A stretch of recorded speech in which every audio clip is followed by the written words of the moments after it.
আসসালামু আলাইকুম, সবাইকে স্বাগত জানাচ্ছি অ্যাডভোকেট ইশতিয়াক আহমেদ।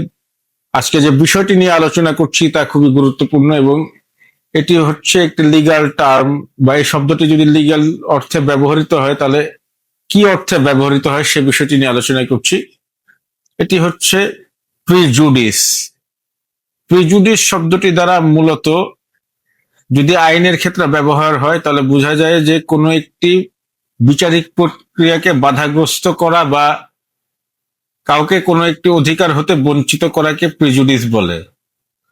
এখন আরো সহজভাবে বুঝাই, ধরা যাক কোনো মামলায় একজন অভিযুক্ত ব্যক্তি যে সন্দিগ্ধ আসামি, এখন তার বিরুদ্ধে আদালত চূড়ান্ত কোনো রায় বা সিদ্ধান্ত দেয়নি, বা তাকে অভিযুক্ত বা অপরাধী হিসেবে চূড়ান্তভাবে সাব্যস্ত করেনি, কিন্তু তারপরেও যখন কোনো ব্যক্তি বা কোনো মিডিয়া ওই ব্যক্তিকে, ওই আসামিকে দোষী বলে সাব্যস্ত করে, বা তাকে ধরা যাক একটি খুনের অপরাধে ধরা হয়েছে, আদালত কর্তৃক খুনি ঘোষিত হওয়ার আগেই তার বিরুদ্ধে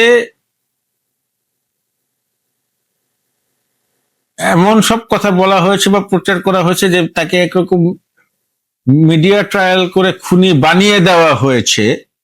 তো সেক্ষেত্রে যেই এর ফলে কি হচ্ছে, পরবর্তীতে সে কিন্তু তার ন্যায় বিচার পাওয়া হতে বঞ্চিত হচ্ছে, বা ন্যায় বিচার প্রাপ্তি থেকে বঞ্চিত হচ্ছে, বা তার অনেক ন্যায়সঙ্গত অধিকার থেকে বঞ্চিত হচ্ছে, বা তার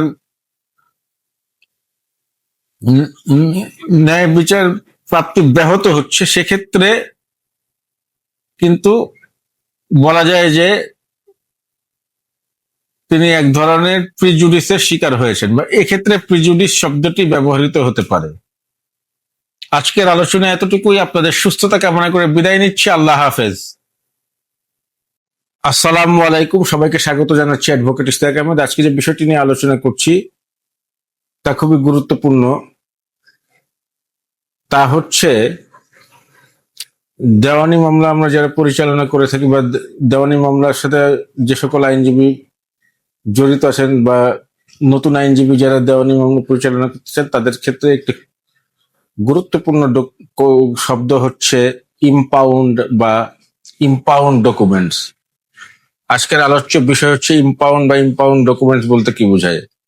এটি মূলত দেওয়ানি কার্যবিধির 13 আদেশের 8 বিধিতে আলোচনা করা হয়েছে, এবং সেই বিধি অনুযায়ী এই আদেশের